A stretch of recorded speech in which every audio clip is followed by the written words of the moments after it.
So, ladies and gentlemen, I have tried to show in my brief lecture just how factual are the case histories on applied psychology contained in my newest book.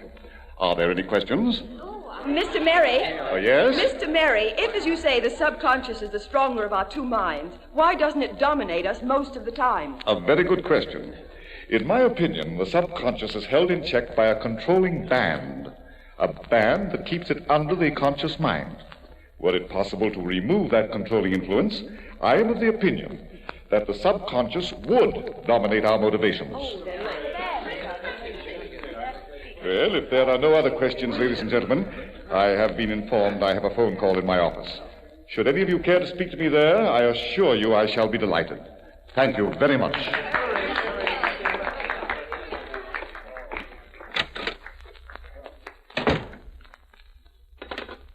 Hello? This is Mr. Mary speaking. Mr. Mary, this is George Haworth. I represent the Justine Literary Club. Would it be possible for you to speak to our members next Thursday? Next Thursday? Yes.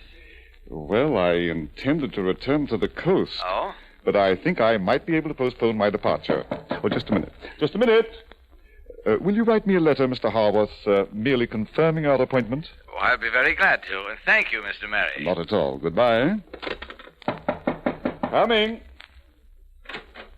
Oh, it's you. I thought I saw you in my audience. I hardly expected the pleasure of a personal visit. Come in. I hope you've come to tell me that you've forgotten the past. How would the French say it? Un de ces choses? One of those things. I'm glad you came to see me. I've been wanting to Oh, why are you staring at me like that? Why don't you say something? What do you want? Oh, no. No! No! No. I think yes.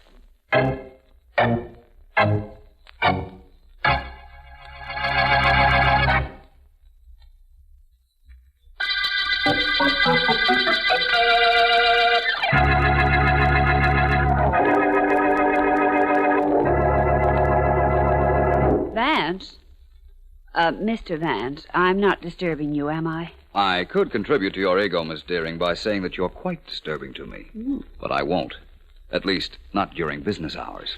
I'm not disturbing during business hours, or you won't say it during business hours? A combination of both, Miss Deering. You know, I believe I've reached the epitome of success as a private investigator. I'm so private that I haven't had an interesting or unusual client in a week. Doesn't seem to bother you much. It doesn't bother me at all. You know, I rather like the ambition that gets me down to my office and the circumstances that do not force me to work when I get here. It guarantees my character and places no strain whatsoever on my mentality. Would it be too much for me to ask you to guarantee your character in your own office? After all, it's only through that door, and I have some typing to do. Do I distract you, Miss Deering? Well, I could contribute to your ego, Mr. Vance, by saying that you're quite distracting. So I will. You're quite distracting. Now let me get to work. Miss Deering. Yes? Take a letter, please. A letter? Okay, I take L for let me finish what I'm doing. Now, let me see. Take a look at the glass panel in the door. You will not be at ease much longer, oh serene sir. I seem to see a female profile. And I seem to hear a female knock. Come in. Mr. Vance here. I'm Philo Vance. May I help you? Oh, yes, if you only will, Mr. Vance. Is there someplace we can talk alone? Oh, don't mind me. I only work here. Come into my office if you like. It's just through this door here. Thank you. Thank you so much. Not at all. Won't you have a seat? Yes, thank you. Mr. Vance, I'm Alice Barkley. And I've come to you because you're the only one who can help me, if anyone can. I assure you I'll try. Just give me an idea as to what you'd like me to do. I don't know. I don't know what anyone can do, Mr. Vance. I've just shot and killed a man. I'm afraid you've come to the wrong office, Miss Barkley. You want the police, or perhaps that's vice versa. Oh, but you don't understand. I can't remember anything that happened to me, except that 2 hours ago I was standing over a man who'd been shot in the heart, And I had a gun in my hand. And the gun was still warm from being fired. You can't remember anything before that? Well, I went to a lecture on applied psychology this afternoon with friends. The lecturer was Jose Ferrer. You've heard of him, of course. He's written books. Oh, yes. All I remember was that after the lecture, I was standing over his body, and he was dead. What did you do with the gun? I have it here. I put it in my purse and ran. It was only then that I realized I didn't know where I was running to. And so I walked and walked, and then I came here. But I can't remember anything else. Well, I'll do what I can to help you, Miss Barkley. Oh, but I'm pretty convinced that you'll be facing a murder charge unless you suddenly start remembering something.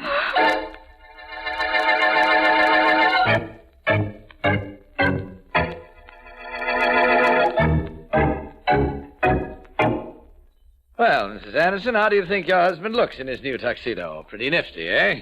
Please, darling, I'd like to lie down for a while. What's the trouble, Joan? You've come home rather late from the lecture and you're all upset. Here, wait, sit down for a minute. Oh, thank you. That's it. I'll get you a glass of water. Here, let me have your hat and your handbag. I'm so sorry. I guess I don't know what's come over me. Joan, your handbag's terribly heavy. What's in it? Well, you might as well look. Joan, it's my gun. Yes. What were you doing with my gun? And one of the bullets has been fired. Joan! Please, darling, I don't know. I don't remember. You don't remember? All I know is that I had to take it to the lecture. Don't ask me why. And I shot a man with it. You what? I shot Joseph Mary.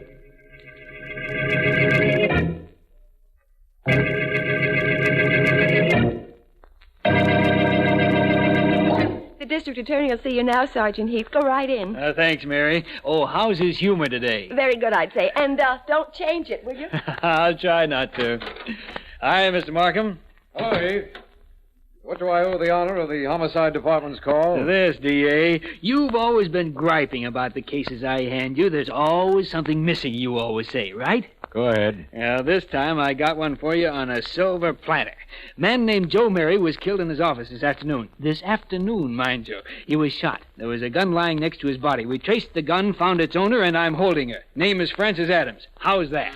Sounds like good work, Heath. Just a moment. Yes? Mr. Philo Vance is here, Mr. Markham. Vance. Well, show him in by all means.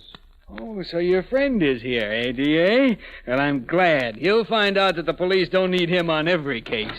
Hello, Markham, and Sergeant Heath. How are you, Hi, Vance? Mr. Vance. How have you been, Heath? Or haven't you made up your mind yet? I feel fine, Mr. Vance. Wonderful, in fact, and you? You'll have to forgive the sergeant today, Vance. He feels rather good. He's wrapped up a murder case by himself. Really? What one is that? The Joe Mary murder. Girl named Frances Adams shot him. Is that so? Well, I came up here to tell Markham that a girl named Alice Barkley came to my office a little while ago, and she was under the impression that she killed Joe Mary. Huh? Had the gun she did it with, too. Here it is.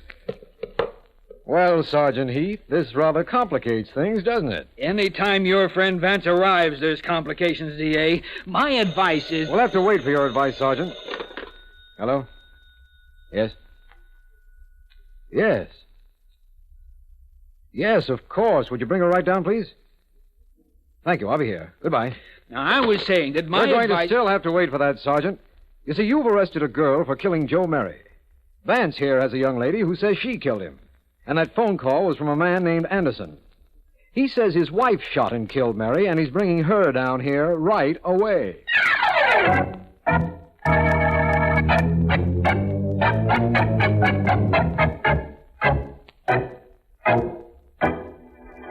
How long does it take that medical examiner to check a body, Sergeant Heath? He's been working on Joe Mary's body for an hour. Our friend the sergeant doesn't seem to be in a hurry, Markham. Sure, I'm in a hurry, Vance. Why shouldn't I be in a hurry? When the doc tells us what bullet killed Mary, I'll know which of the 3 guns I have fired that bullet. I'll know whose gun it is, and I'll know which one of the 3 girls killed him.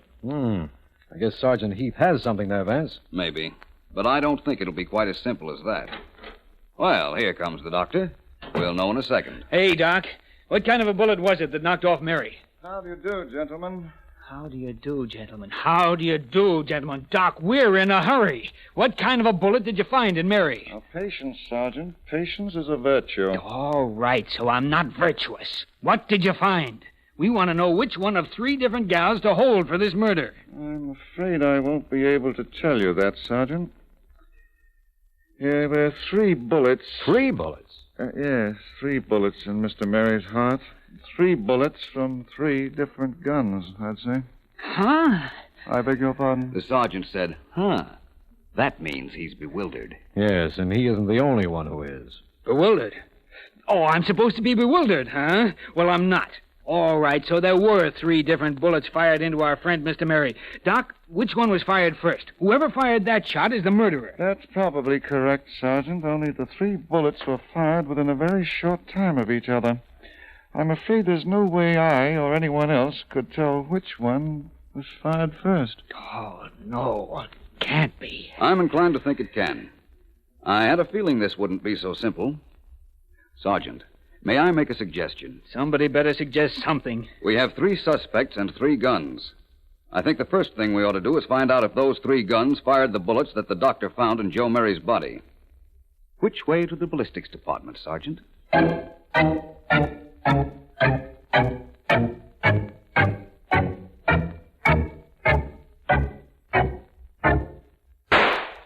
Well, you have quite a good eye, Sergeant. You hit the bale of cotton without any trouble. I got trouble, all right, but it's not because of the way I shoot. Okay, Daniels, get that bullet out and check it with the 3rd one we took out of Joe Mary's body. Right. Well, Vance, what do you think we'll find? The same thing we found in the case of the other 2 guns we checked. That each fired 1 bullet into Mary. You know something? I wouldn't mind that. Look, this Barclay gal who came to see you, we know her gun fired one of the bullets, right, D.A.? Yes, that's correct. All right. The Anderson gal whose husband phoned us, we know her gun fired one of them. The Adams woman that I picked up, this is her gun we just tested now. Why, this case is a snap. All 3 of them were in on it. They're all murderers. I doubt that, Heath.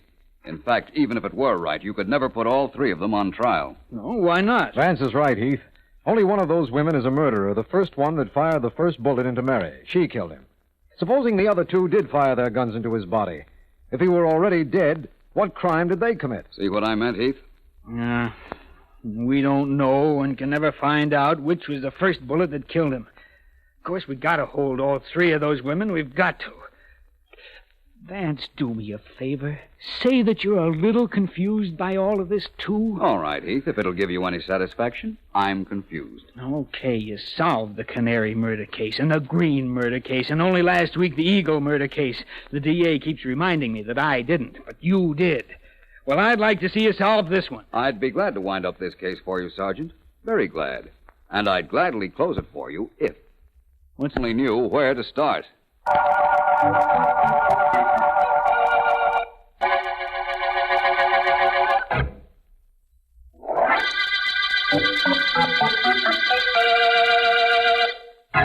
This is District Attorney Markham. The Mary murder case has everyone concerned, including Philo Vance, completely baffled. Joe Mary was murdered. 3 bullets were found in his heart, bullets belonging to guns owned by Alice Barclay, Joan Anderson, and Francis Adams. All admit they brought those guns to Mary's lecture, but can't tell why. At Vance's request, all 3 women were brought into a detention room at headquarters, and I understand Vance is on his way back. Well, somebody say something. It's no good for the 3 of us to just sit here and stare at each other. What is there to say, Alice? We don't know where to begin. Francis, the police are going to find out that you were once married to Joe Mary. Why don't you tell them? And make myself their number 1 suspect. You can't mean that, Joan. And while we're on the subject, you and Alice ran around with him at college, didn't you? Why don't you tell the police that? Don't try to make it look like we killed him, Francis. Don't you do it. I warn you, I may know more about this than I'm saying. That sounds like a threat. Well, does it? How does this sound? I think you killed Joe Mary. You even intimate that again, and you'll be the sorriest girl alive. Joan, are we going to stand here and take Now, this from look, her? Alice. She killed Joan. She killed him, and she's afraid we know how she did it. Now, look, darling. She shot him. I know she did. Don't cry, Keep Alice. that screaming idiot quiet, Joan. Keep her quiet. Ladies, Oh. please. What do you want here, Mr. Vance? Well, first I want to tell you that I couldn't help overhearing what the 3 of you just said. Very interesting. But, ladies, I have good news for you. You're all free to go home. Oh, how wonderful. Only, of course, you're not to leave town. Not to leave. And Mrs. Anderson, Yes? I'd like to see you in my office the first thing in the morning.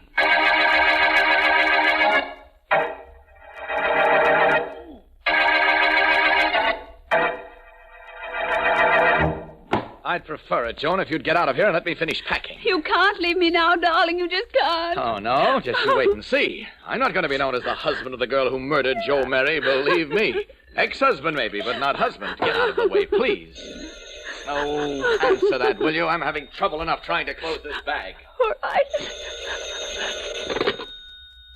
Hello? Mrs. Anderson? Yes? This is Philo Vance. Oh, Why weren't you down at my office this morning as I asked you to be? I'm sorry. I can't talk to you now. You've got to. I just found out that the police know you ran around with Joe Mary at college and that he walked out on you. Please, Mr. Vance, let me alone. I can't explain anything to you. Goodbye, Mr. Vance. I'm going to hang up. And if you or the police think that I killed Joe Mary, well, it doesn't matter very much now anyhow.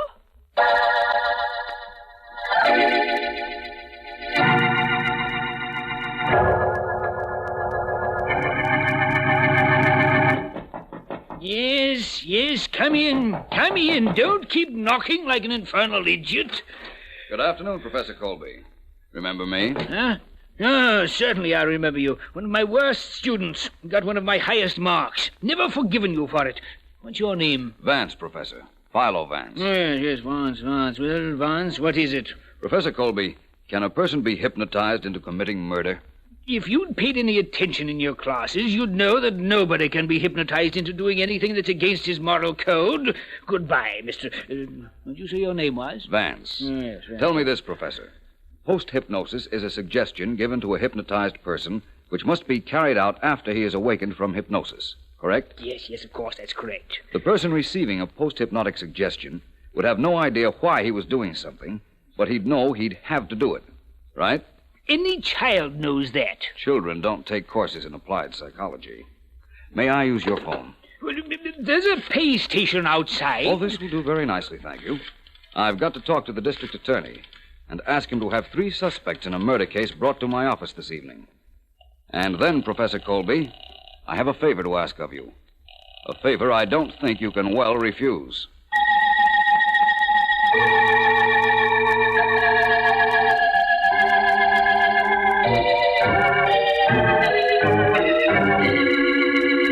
Miss Barclay, Mrs. Anderson, and Miss Adams. Yes. Let me start by saying I'm glad you were willing to come to my office. Oh, not at all. I appreciate that. Well, Vance, I got them here. Where's this great experiment you promised? Please, Markham. Ladies, I'm going to attempt an experiment in mass hypnosis. Does any of the 3 of you object to being hypnotized? Well, I don't object. No, No. I don't think so. You know as well as I that if you fight against it, you couldn't possibly be hypnotized.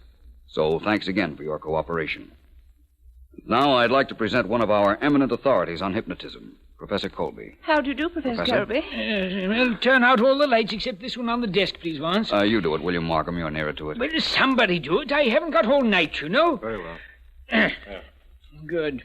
Now, ladies, I want you all to sit back in your chairs. Please make yourselves comfortable and think of nothing at all. And if you feel yourselves getting drowsy, close your eyes and sleep. Sleep.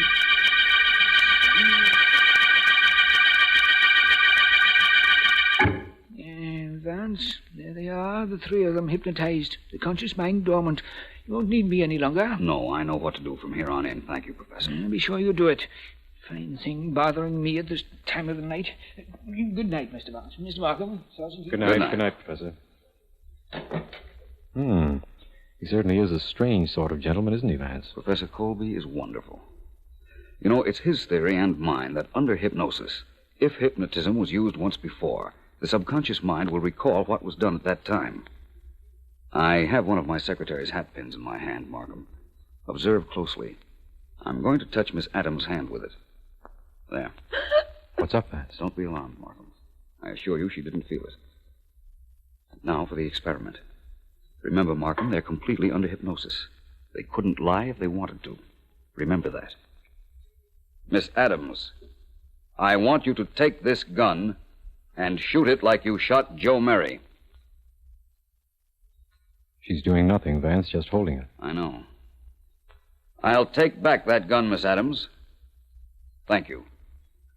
Now, Mrs. Anderson, please take this gun. Thank you. Now what, Vance? Hand me that hat pin, Markham, please. Here you are. Thanks. I'll just touch Mrs. Anderson's hand with the point. There. That's fine. No reaction, Markham. Now, Mrs. Anderson, I want you to fire that gun the way you fired it at Joe Mary. Now. Fine experiment, Vance. She hasn't moved a muscle either. One more subject, Markham. Give me back the gun, Mrs. Anderson. Thank you. Now, Miss Barkley. First, the hatpin test. No reaction, Markham. Now, take this gun, Miss Barkley, and fire it just as you did at Joe Mary. Now. Vance, this is ridiculous. She's doing absolutely nothing. I know. But believe me, that isn't all I know. I know who killed Joe Mary. Can't you tell, Markham?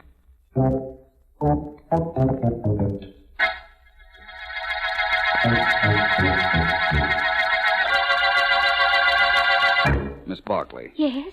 You've got to help me. I know you were hypnotized the day Joe Mary was murdered. I know who hypnotized you. The real murderer gave herself away in my office a little while ago. But I can't prove anything without your help. In the interest of society and to help trap a clever murderer, Miss Barkley, will you please? Will I be in danger, Mr. Markham? Mr. Vance and I will try to see that the danger is as slight as possible. Very well, gentlemen. I'll do it.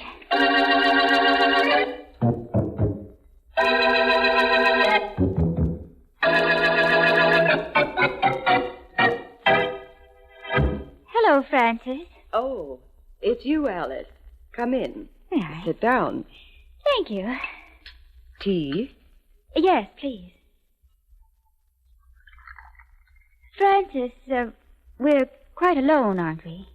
Why, yes, of course. Why? Cream? Yes, please.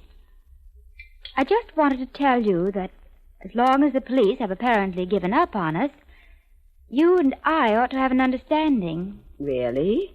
What sort of an understanding? Sugar? Yes, two, thank you. Well, for one thing, when you hypnotized Joan and me several weeks ago and gave us a post-hypnotic suggestion to bring guns to Joe Mary's lecture, I wasn't hypnotized. I don't know what you mean. Is the tea strong enough? Yes, quite. I saw you shoot Joe Mary with your own gun, then with mine, and then with Joan. You're dreaming, child. Oh, no, I'm very much awake. I let you go through with your plans because, you see, I could use some money. Oh, well, that's too bad. But you won't need money very shortly. You'll never leave here alive. You were clever enough to figure out what I had done. Very well. But if you think that you can blackmail me, you're mistaken. I'll kill you with my hands. It'll make no noise. You'll never feel anything. Just my hands on your neck like this. A little while. No pain. No knowledge. No fear. All right, Miss Adams, take your hands off Miss Barkley. Arrest her, Markham. All right, Vance. She's all yours. Yours and the state's.